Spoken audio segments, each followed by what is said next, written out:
오늘은 슬기로운 교회 생활 세 번째 시간입니다. 예수님에 대해서 두 번째로 공부를 해보려고 하는데요. 네, 오늘 말씀은 갈라디아서 2장 20절입니다. 우리 말씀을 같이 합독하도록 하겠습니다. 같이 읽겠습니다. 내가 그리스도와 함께 십자가에 못 박혔나니 그런즉 이제는 내가 사는 것이 아니요 오직 내 안에 그리스도께서 사시는 것이라. 이제 내가 육체 가운데 사는 것은 나를 사랑하사 나를 위하여 자기 자신을 버리신 하나님의 아들을 믿는 믿음 안에서 사는 것이라. 아멘. 네, 여러분, 소크라테스의 죽음과 예수님의 죽음에는 어떤 차이가 있을까요?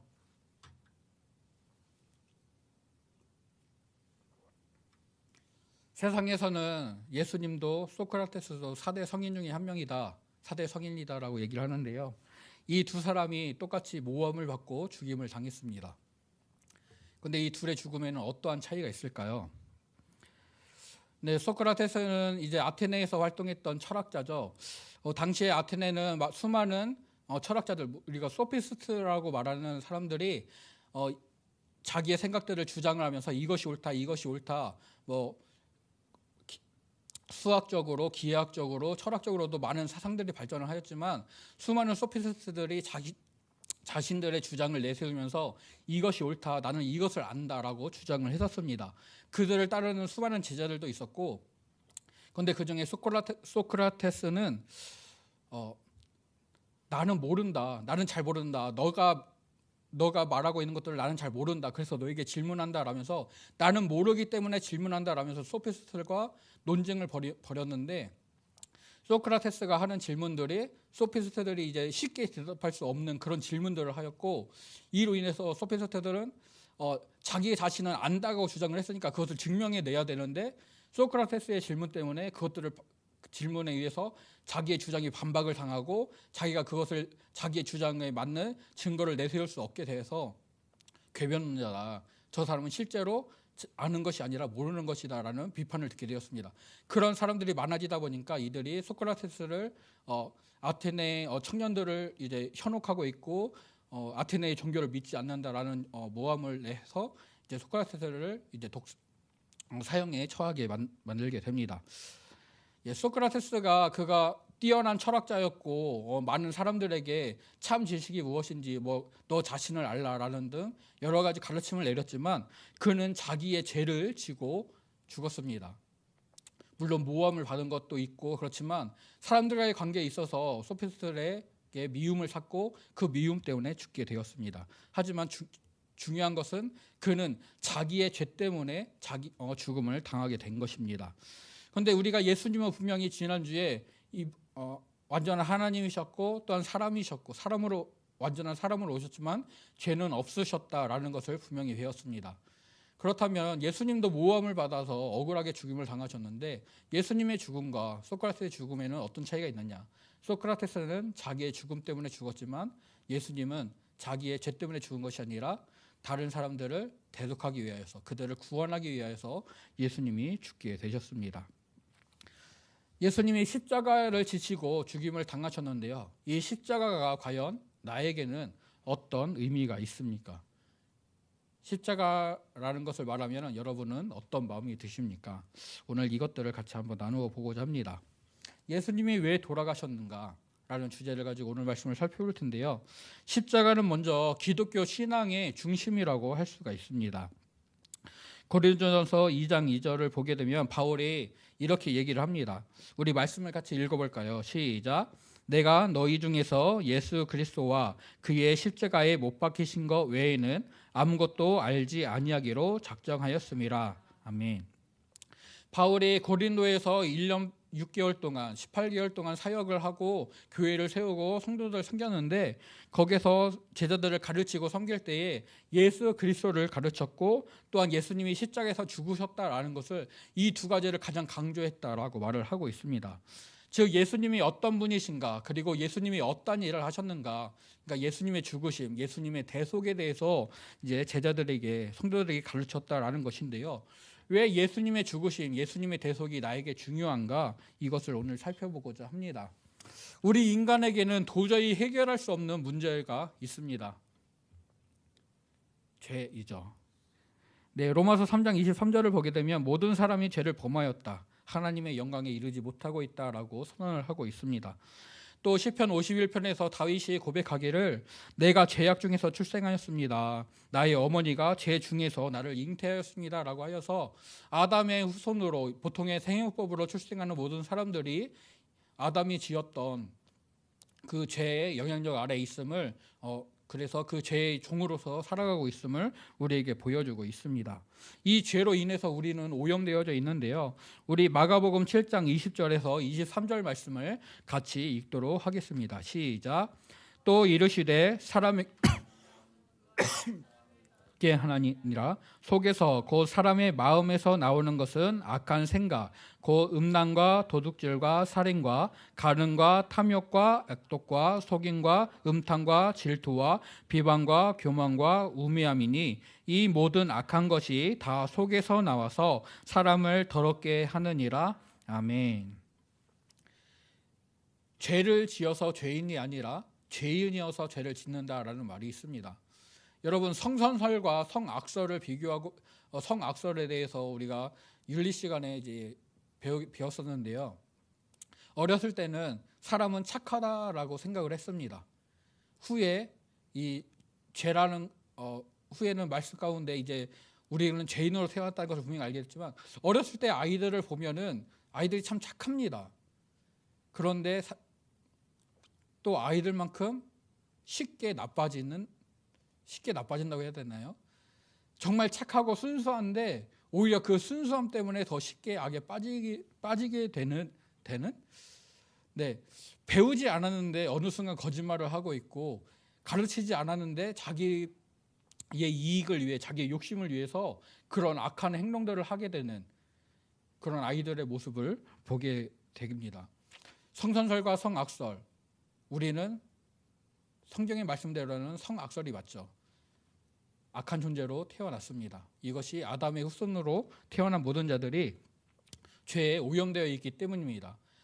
죄를 지어서 죄인이 아니라 죄인으로 태어났기 때문에 죄의 모습을 가지고 있고 그 죄를 행동으로 보여주게 되는 것이죠. 그것은 죄에게 능력, 힘이 있기 때문에 그렇습니다. 요한복음 8장 34절을 보게 되면 예수님께서 진실로 너희에게 이르노니 죄를 범하는 자마다 죄의 종이다 라고 하여서 죄를 짓는 자들은 죄의 종이 되고 이 죄의 영향력 아래에 있게 됨을 우리에게 말씀해 주셨습니다. 로마서 7장 23절 24절에서 바울이 이렇게 고백을 하는데요. 우리 이 말씀 같이 읽어보도록 하겠습니다. 시작. 내 지체 속에서 한 다른 법이 내 마음의 법과 싸워 내 지체 속에 있는 죄의 법으로 나를 사로잡는 것을 보는도다. 보라, 나는 공고한 사람이로다. 이 사망의 몸에서 누가 나를 건져내랴. 아멘. 바울이 고백합니다. 내가 마음으로는 하나님의 법을 따라가고자 하는 마음이 있다. 그런데 내 육체에 있는 법이 나를 끌고 잡아서 이 죄의 법에, 사망의 법에 나를 끌고 오고 여기서 헤어나지 못하게 하고 있다라고 말하고 있습니다. 여기서 누가 나를 건져낼 것인가? 사람의 방법으로는, 사람의 힘으로는 도무지 방법이 없다는 것을 우리에게 알려주죠. 그런데 이 죄에는 형벌, 그 대가가 있습니다. 죄의 삭은 사망이다. 죄를 짓게 되면 그 생명을 잃게 된다, 죽는다라는 것이 하나님이 정하신 법입니다. 로마서 5장 12절을 보게 되면 한 사람으로 말미암아, 아담 한 사람으로 말미암아 죄가 이 세상에 들어왔습니다. 그리고 죄로 말미암아 사망이 들어오게 되었다라고 분명히 선언을 하고 있습니다. 이 사망은 무엇이냐? 단순한 육체의 죽음을 가리키지 않습니다. 죄로 인해서 분리되는 것, 하나님과 분리되는 것을 말하고 있습니다. 우리 이사야 59장 1절부터 2절 말씀 같이 읽겠습니다. 시작. 여호와의 손이 짧아 구원하지 못하심도 아니요 귀가 둔하여 듣지 못하심도 아니라 오직 너희 죄악이 너희와 너희 하나님 사이를 갈라놓았고 그의 얼굴을 가리어서 너희에게서 듣지 않으시게 함이니라. 아멘. 죄 때문에 하나님과 우리 사이가 갈라지게 되었습니다. 이 죄로 인해서 갈라진 것을 사람의 힘으로는, 사람의 방법으로는 다시 이어 붙일 수가 없는 것이죠. 사람의 선행으로도, 사람의 공로로도, 사람의 그 무엇으로도 하나님께 도달할 수가 없습니다. 여기까지만 놓고 보면은 사람에게는 아무런 소망이 없는 그래서 이 세상에서 그냥 즐기다가 죽으면 끝나버리는 것이 전부인 것처럼 보여집니다. 하지만 사람으로서는 할 수 없는 이것을 하나님이 직접 해결을 하셨습니다. 하나님께서 직접 우리에게 해결책을 주셨는데요. 요한복음 3장 16절을 보면 하나님이 세상을 이처럼 사랑하셔서 독생자 예수 그리스도를 우리에게 주셨고 예수님을 믿는 자마다 멸망하지 않고 영생에 이르도록 하셨습니다. 또 십자가를 통하여서 하나님과 화목하게 하셔서 원수된 것을 십자가로 소멸하시고 하나님과 화목하게 하였다. 하나님과 관계를 회복시키셨다라고 우리에게 분명히 말씀해 주고 있습니다. 또 이사야 53장 5절 6절에서 이사야가 메시아에 대해서 예언을 하면서 이 말씀을 우리에게 주고 있습니다. 우리 이 말씀 같이 읽겠습니다. 시작. 그가 찔림은 우리의 허물 때문이요 그가 상함은 우리의 죄악 때문이라. 그가 징계를 받음으로 우리는 평화를 누리고 그가 채찍에 맞음으로 우리는 나음을 받았도다. 우리는 다 양 같아서 그를 행하여 각기 제 길로 갔거늘 여호와께서는 우리 모두의 죄악을 그에게 담당시키셨도다. 아멘.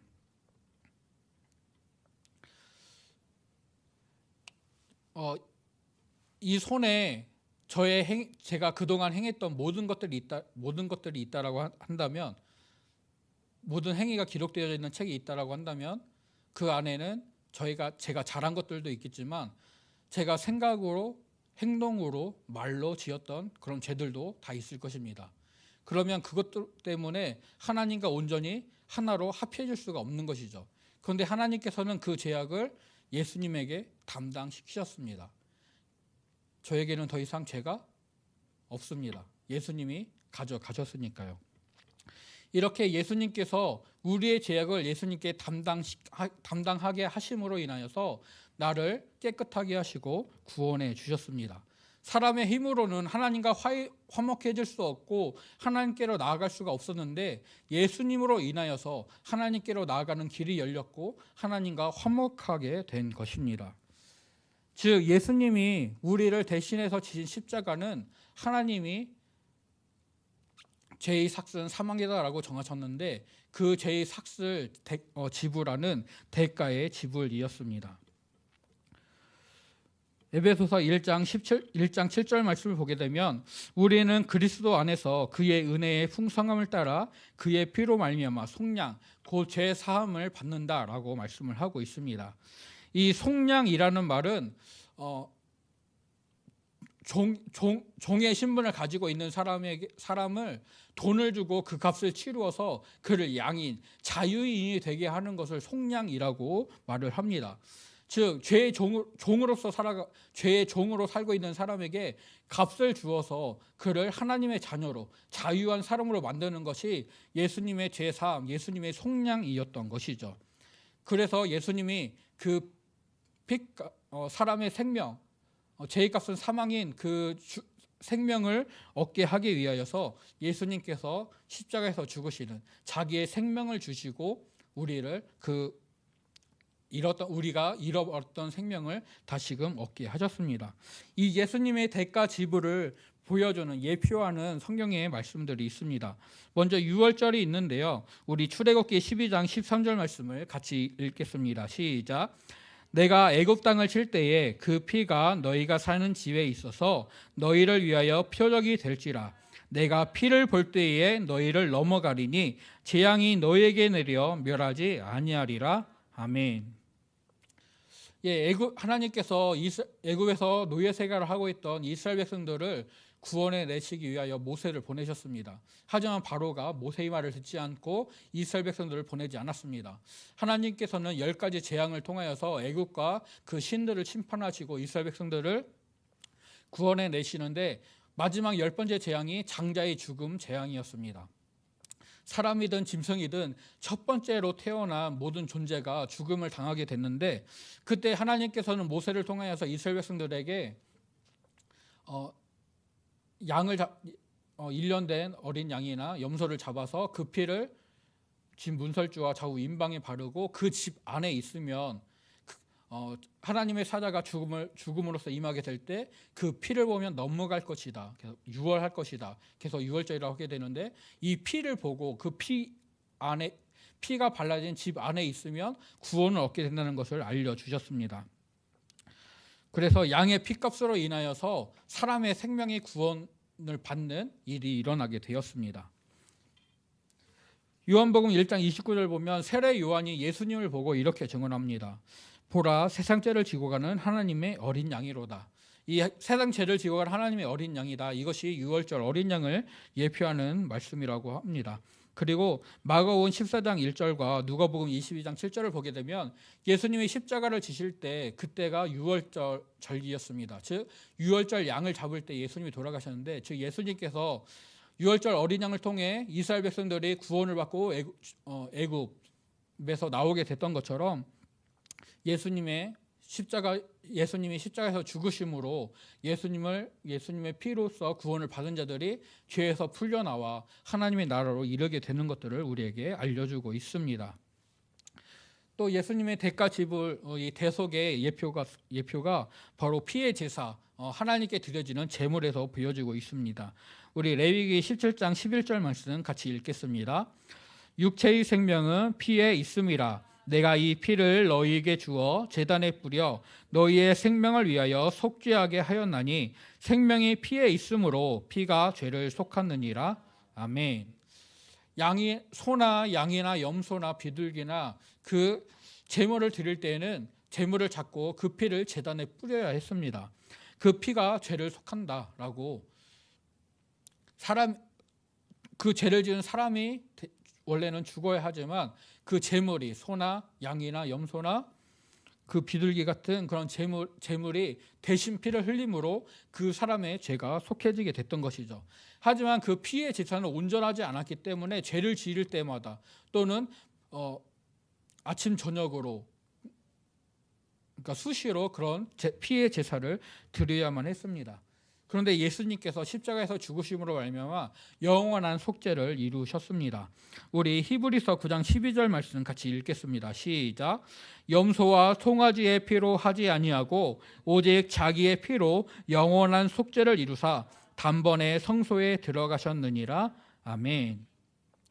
예수님께서 피 흘리심으로 인하여서 십자가에서 흘리신 피로 말미암아 더 이상 제사는 나를 대신해서 피 흘림을 드리는 그런 제사는 필요 없게 되었고, 예수님이 자신의 몸을 드리신 것이 영원한 속죄를 이루시게 됐습니다.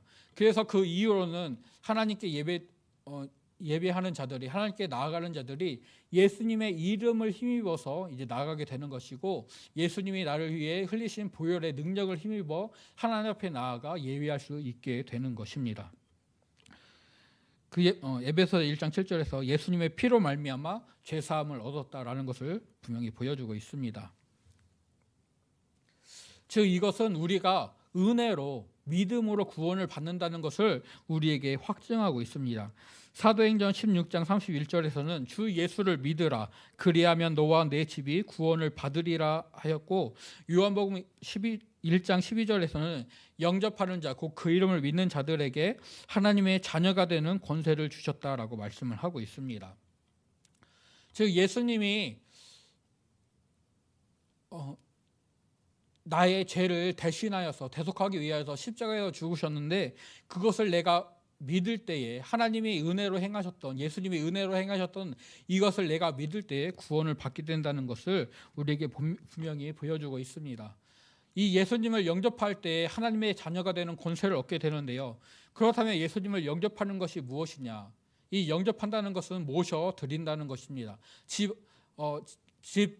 집에 찾아온 손님을 반갑게 맞아서 안으로 모셔 드리는 것이 이런 영접이라는 단어에 들어있는 뜻인데요.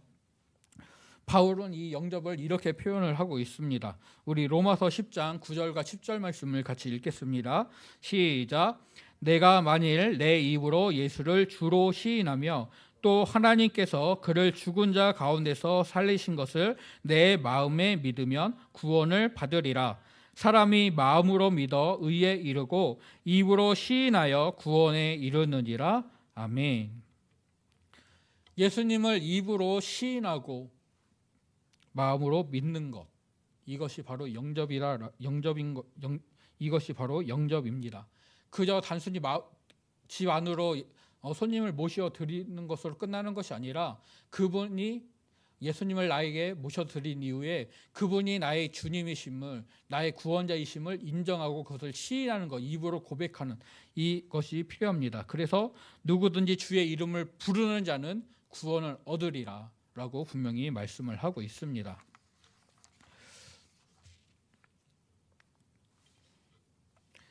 네, 로마서 3장 24절을 보게 되면 그리스도 예수 안에 있는 속량으로 말미암아 하나님의 은혜로 값없이 의롭다 하심을 얻은 자 되었느니라 라고 말씀을 하고 있습니다.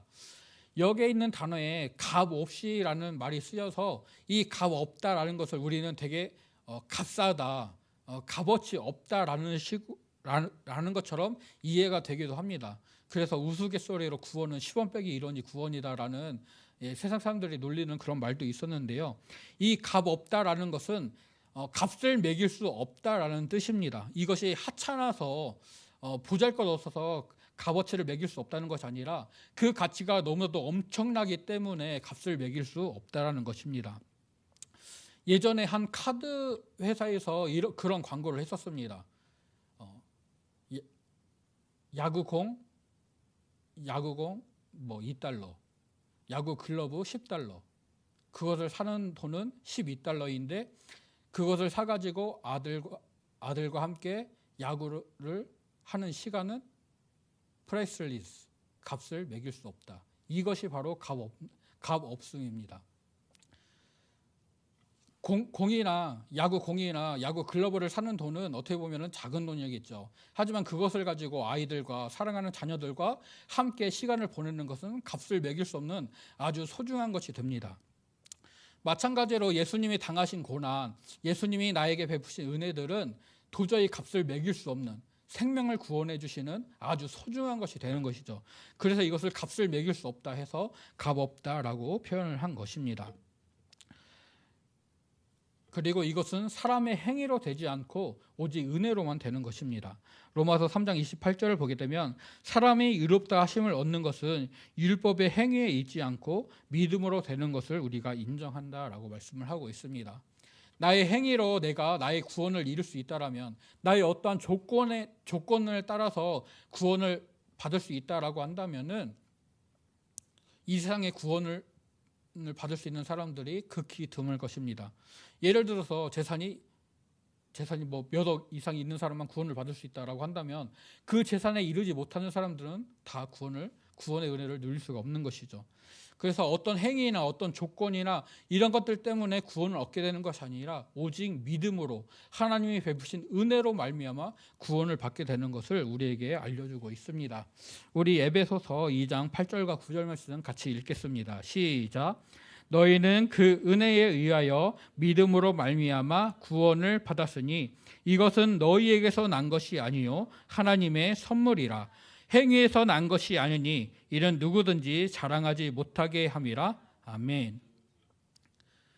네, 사람은 죄 가운데 태어났고 죄의 종으로 살고 있습니다. 이 죄에서 헤어날 수 있는 방법은 사람에게서는 찾을 수 없음을 우리가 말씀을 통해 분명히 확인을 했습니다. 그래서 하나님이 주신 해결책이 직접 이 땅에 몸을 입고 오셔서 우리를 구원해 주시는 것이었습니다. 사람 중에 누구를 택하여서 그를 구원자로 세우는 것이 아니라 하나님이 직접 구원자로 이 땅에 오셨습니다. 그리고 그분을 믿음으로 구원을 받게 됩니다. 그분이 행하신 그 은혜를 믿을 때에, 그분이 은혜로 이 놀라운 소중한 일을 행하셨다는 것을 분명히 믿고 그것을 시인할 때에, 그래서 예수님을 나의 구원자로 인정하고 나아갈 때에 우리가 구원을 얻은 자로 살아갈 수 있게 됩니다. 그래서 사도 바울은 우리가 이렇게 살아야 된다라고 우리에게 말해주고 있습니다. 우리 갈라디아서 2장 20절 말씀은 같이 읽겠습니다. 시작. 내가 그리스도와 함께 십자가에 못 박혔나니 그런즉 이제는 내가 사는 것이 아니요 오직 내 안에 그리스도께서 사시는 것이라. 이제 내가 육체 가운데 사는 것은 나를 사랑하사 나를 위하여 자기 자신을 버리신 하나님의 아들을 믿는 믿음 안에서 사는 것이라. 아멘. 나의 힘으로, 나의 능력으로 세상을 살아가는 것이 아니라 나를 구원하신, 나를 죄의 종이 아니라 자유인이 되게 하신, 죄의 종에서 하나님의 자녀가 되게 하신 그 예수님을 믿는 믿음 안에서 살아야 된다. 그 십자가의 구원을, 십자가의 대속을 받은 자로서 살아가야 된다라고 사도 바울은 우리에게 증거하고 있습니다. 저와 여러분이 이 믿음 가운데 온전히 승리하며 살아가기를 간절히 소원합니다. 여러분은 어떤 소망을 품고 어떤 소원을 가지고 살아가십니까? 여러분이 살아가는데 힘이 되는 것들은 뭐가 있습니까?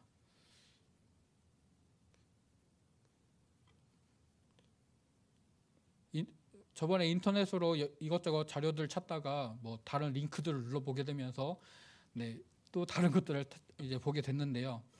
요즘 20대, 30대들이 코인에 투자를 했다가 쫄딱 망했다고 합니다. 그냥 직장 생활을 하는 것만으로는 자신들이 원하는 어떤